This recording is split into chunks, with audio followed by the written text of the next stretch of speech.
Hi everyone, Finners Models here, and today I wanted to show you how I built this samurai diorama in 1/16 scale. The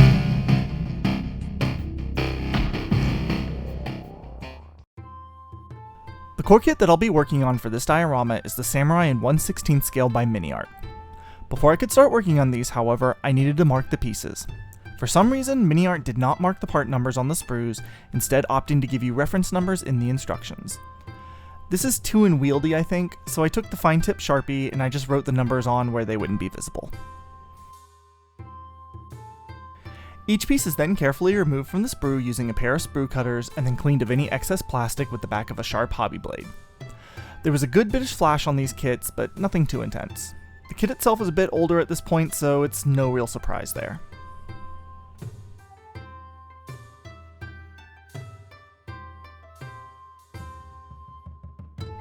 Once each piece was cleaned of any excess plastic, the pieces were assembled starting with the legs. There are no locating tabs on any of these, so you need to be very careful as you assemble the parts. There's definitely a correct seating for each part, but it's not always immediately apparent. The best thing you can do with this kit here is to dry fit everything before applying any glue whatsoever. Play with it a little and make sure it falls into place and sits snugly. Now, while some of the assembly footage plays on in the background, I wanted to share with you the background to this project. I'm sure a few of you saw this and immediately thought about the new Shogun show that's airing on, I think it's on Disney+. And while that happens to be a nice little coincidence, this diorama is actually in fact a homage to a separate IP called Legend of the Five Rings, or L5R. L5R is a game that has had many iterations over the years and has existed in two main forms, a card game and a tabletop game. The card game was notable in that there was a continually expanding timeline that the players were able to influence based on their performances at sanctioned events. Players could build their decks as a number of different factions, each with their own specialized mechanics, and their own political influences and roles within the fictitious, mystical samurai-esque setting of Rokugani. This eventually led to the creation of events for the tabletop players to also have opportunities to affect the narrative of this growing game. Now, L5R, having started in the 90s, has a long and storied history which I am not going to fully get into here. However, it's a game I've been involved with for almost 2 decades now in one form or another.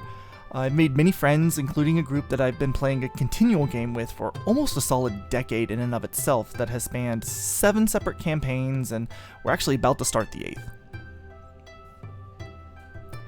These games have been large, on the order of 20 or more players for some of them.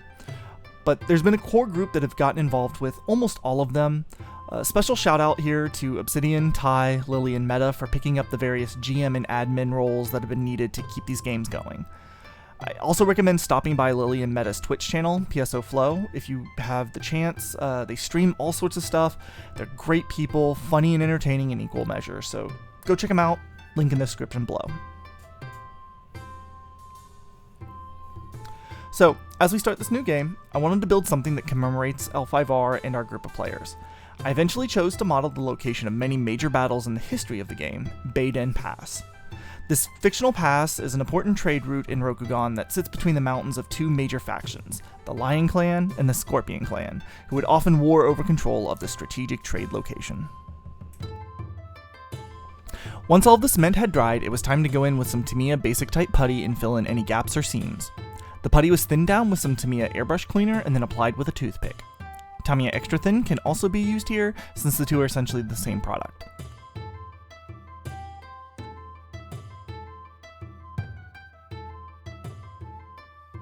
I like to use the Extra Thin's applicator brush to feather out the putty and blend it better into the model. I was initially worried because there are a number of points where gaps exist in this kit. However, it is well designed, so many of these gaps are covered by other pieces. And the seams are often in spots that can easily be hidden away as clothing seams, so in the end I didn't have to go as hard on the puttying as I do for things such as my dinosaur kits. You'll note that I've kept the kit in 3 main sub-assemblies. This is to facilitate painting. There's so much going on that some parts would cover things up if I assembled it all before painting. Using the airbrush, the samurai received a coat of Vallejo Model Air Red 71.269. This is going to form the basis of our scorpion, whose clan colors are blood red and black. For a little variation in visual interest, the samurai's hakama got a coat of model color vermilion 70.909 over the red. Various pieces were then picked out in model color black 70.950. For the most part, this was pretty random. I just chose points here and there that looked like it would be good in a different color other than the red base coat.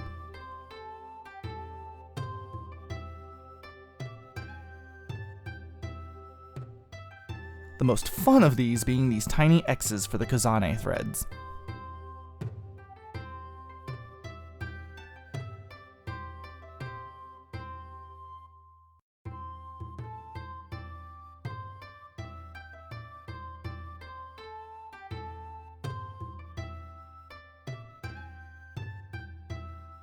To add a little more variation, I mixed up some red in burnt umber 71.040. I didn't write down the ratio here because it's more important that I just had a different shade of red. Even if the core colors are blood red and black, I found it always helps to have various tones of one of the colors to paint on different items.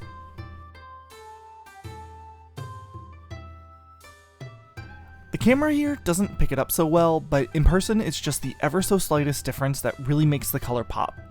The color was used sparingly, of course, just enough to make some difference in tone.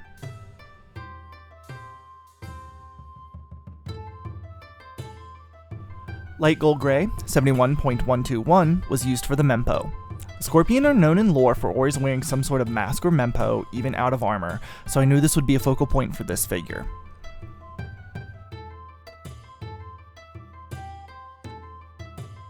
Then I applied a coat of model color flat flesh 70.955 on the exposed hands of the samurai. This tone is admittedly a little light, but once we get done with the washes later, it should darken a bit to a better, more accurate flesh tone.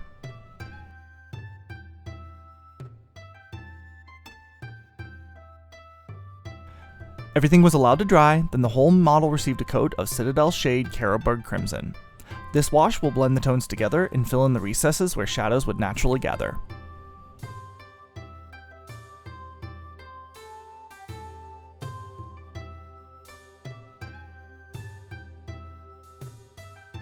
At this point, the legs were attached to the waist portion, since there wouldn't be anything I would need to reach that would get covered by the obi. Once the wash was dry, I went back in on the mempo and touched up the gray. I really wanted it to have this strikingly bright coloration in contrast to the rest of the armor, so I repainted all but the recesses where the wash had gathered.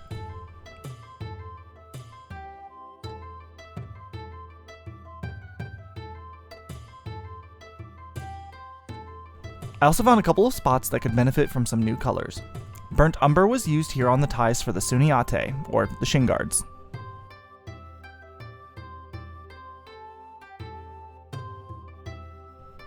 As well as the tassels on the back of the dough.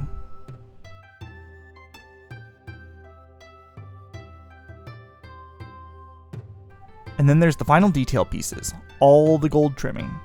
Model Master Acreal Gold 4671 was used to pick out a number of these, like the trimming on the suniate,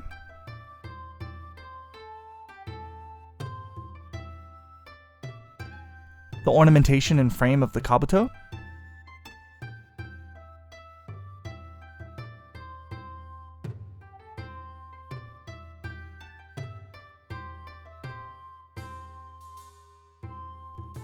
and the trimming on the sode.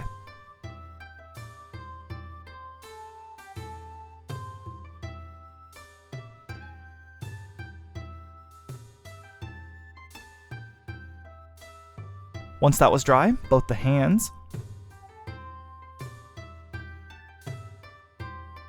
and all of that gold trimming and ornamentation received some Citadel Reichland flesh shade to deepen the color and darken those places where shadows would naturally gather.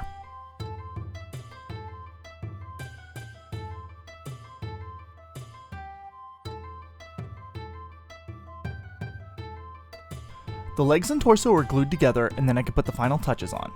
For the impractically straight katana, I gave the blade a coat of metal color aluminum 77.701. Model colored gunmetal gray 70.863 was then used to make the hamon on the blade edge.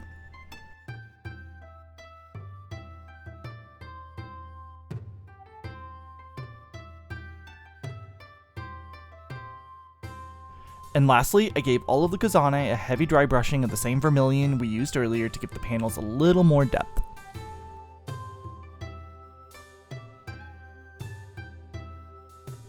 Next, we can move on to the Lion Clan Samurai. I've skipped through the build on this one. It was pretty much the same, save for a few changes I made to some of the smaller add-ons. Because the two kits were essentially the same, I wanted to try to avoid making them look too similar. I couldn't do much for the posing, more for a lack of skill on my part than anything else. So to really differentiate them, I mixed up some of the items like the ornamentations and the tassels and that sort of thing.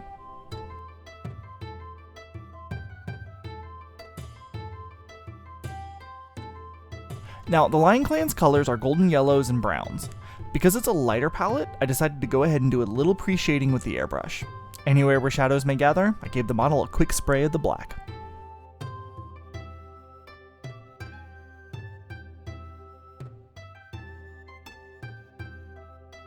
Then, a base coat of Model Air Yellow RLM04 71.078 was sprayed over the entire model.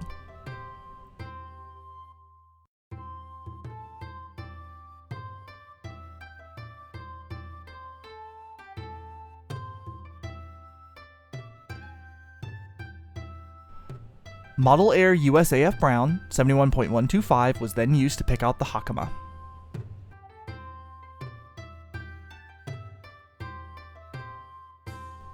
As mentioned earlier, I find that having a good mix of colors that are close but not exact really does a lot to amplify a piece.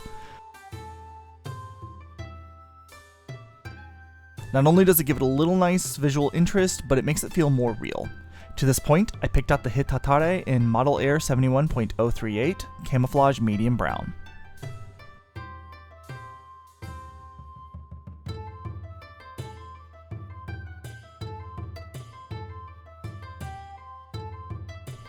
After which, I mixed up some burnt umber with just a drop of black to pick out some of the details and trimming, similar to what we did with the Scorpion.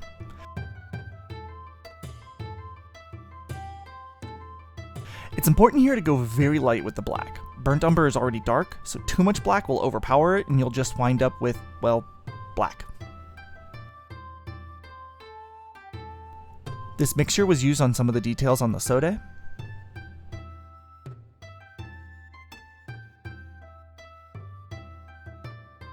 as well as the Kote, and the Suneate ties.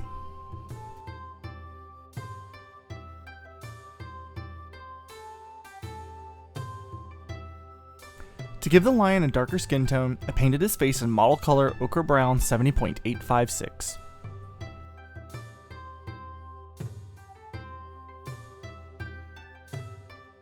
And his mustache got some white. Gold was then brought back out to pick out more details on the kit.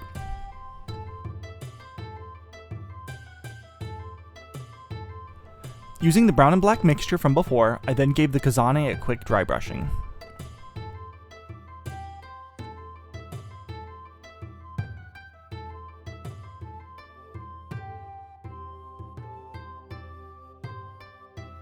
Once dry, everything received a heavy coat of Reikland Flesh Shade, and I do mean everything.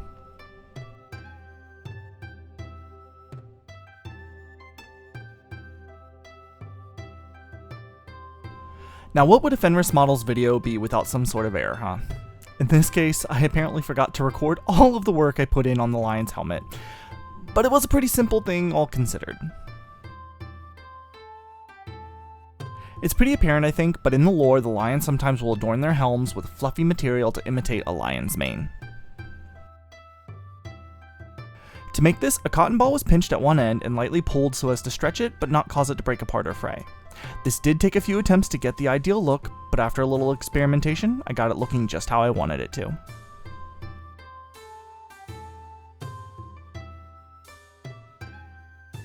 Once I had the shape down, I simply glued it in place with some white PVA glue, and after that dried, I hid it in a mix of white and yellow with an airbrush. The pictures make it look much darker and much more yellow than it is in real life.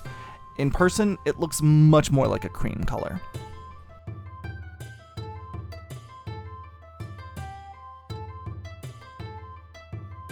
And with both samurai done, it's time to work on the pass itself. My personal choice of material for diorama basing is pink insulation foam, also called XPS foam or extruded polystyrene. It doesn't have to be the pink stuff, they also do make it in blue and white. What's more important is that it isn't the type of foam that's made up of those tiny foam balls that are then compressed together. You know, traditional styrofoam.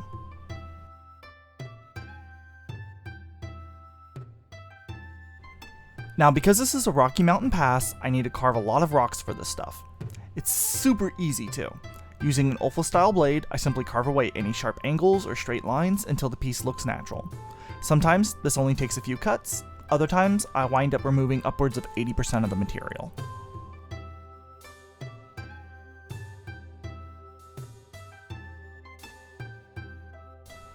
Once happy with the shape, the rock is glued into place with some foam-safe superglue.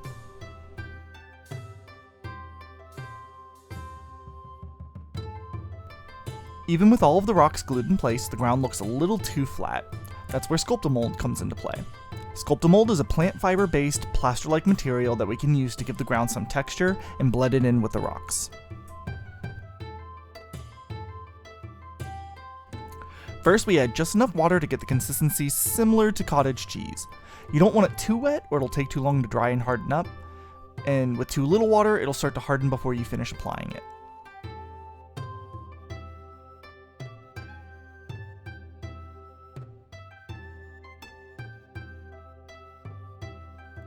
Using a gloved hand, I simply press the plaster into place, making sure to blend it in with the base of all the rocks. This prevents the rocks from looking like they're just sitting on top of the ground, but rather actually jutting up from the earth.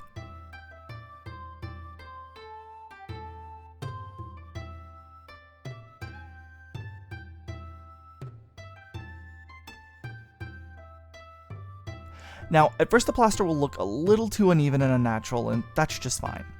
Once it begins to set up and harden, I'll take a finger wet with just a little bit of water and smooth out those sharper edges of the plaster.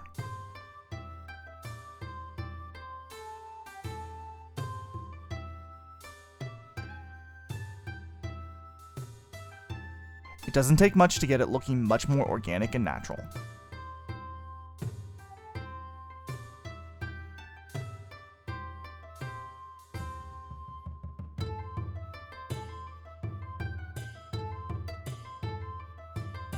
Once the Sculptamold was completely dried, I can move on to painting. The base was given a coat of folk art nutmeg. It's important to remember with Sculptamold to make sure you get into all the nooks and crannies of the plaster. It's a very thirsty material, and sometimes where you've painted before you'll suddenly spot tiny little white dots here and there.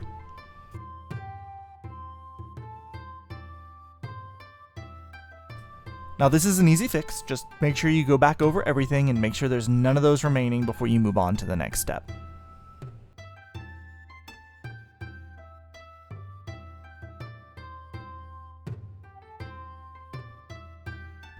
For the exposed rock faces, I use 3 different shades of gray: IJN Ash Gray, USAF Light Gray, and Neutral Gray. What I like to do for rocks like this, whenever I need to refill my brush with paint, I'll dip it into a new color. I don't rinse the brush, and when I go back I make sure to wet blend any shades together as needed.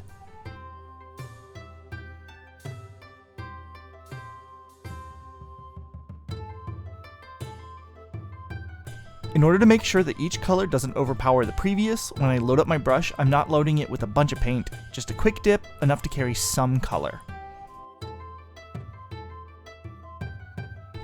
I'm also not perfect here with my lines. Rocks in nature can be odd like that, so it'll work out, especially once we get the washes down. Speaking of, it's time for the washes. I'll randomly apply Game Ink Sepia,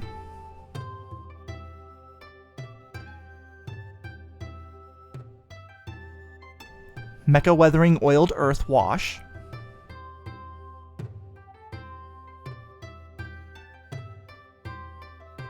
and Reichland Flesh Shade all over the base. Each color is feathered out with the brush and blended in with the others.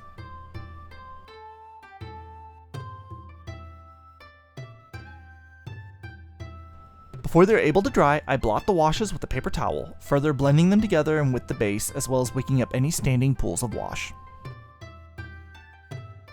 The sides are then covered with black.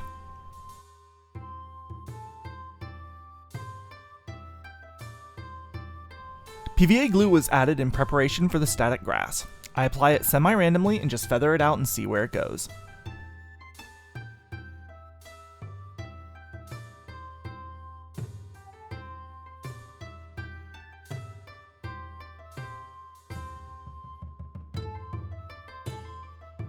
And then it was time for the first pass of static grass. Yes, first pass.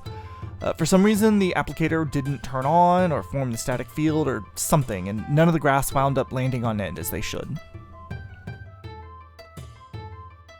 So I scraped it all away and reapplied the PVA glue.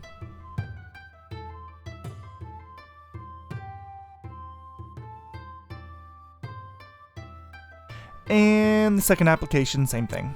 I have no idea what happened, if my applicator broke or what. I'll admit, I was a little disheartened here. To try to cover it, I sprinkled some of my orange and white flowers from Woodland Scenics in hopes that it might recover it somewhat. I don't really think it did all that much, to be honest, though.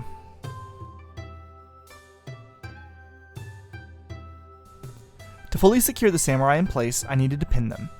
I used some spare polystyrene rod that I had lying around for this. I simply glued it up in the hollow leg of each samurai, then trimmed it to length once the cement dried. A hole was then drilled out for each on their respective sides of the base, and the rods were inserted and glued with some CA glue.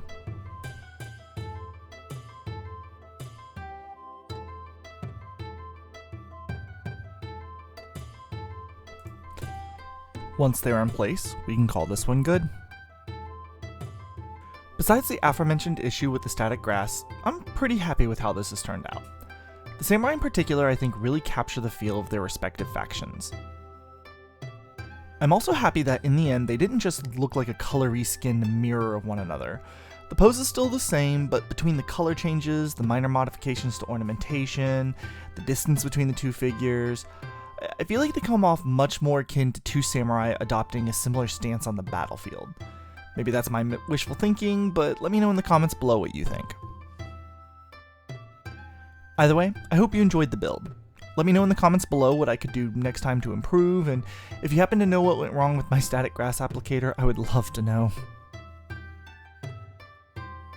And again, a special shout out to Meta, Lilly, Obsidian, Ty, and all of the RHS crew. I've had so much fun gaming with you all, and I look forward to many more games to come in our shared setting. Thank you, Cali Bear, and all of my starter set patrons. Your support is invaluable and keeps this channel going. And thank you for watching. Make sure to leave a like if you enjoyed this video and consider subscribing for more content like this. If you really enjoyed my work and would like to support me, check out my Patreon in the description below. Either way, thank you from the bottom of my heart for sticking around to the end here. If you want to watch more of my content, how about one of these two videos here? One is my previous diorama of a Spinosaurus, and the other one is one that YouTube has decided is just right for you. All the same, stay safe and keep modeling.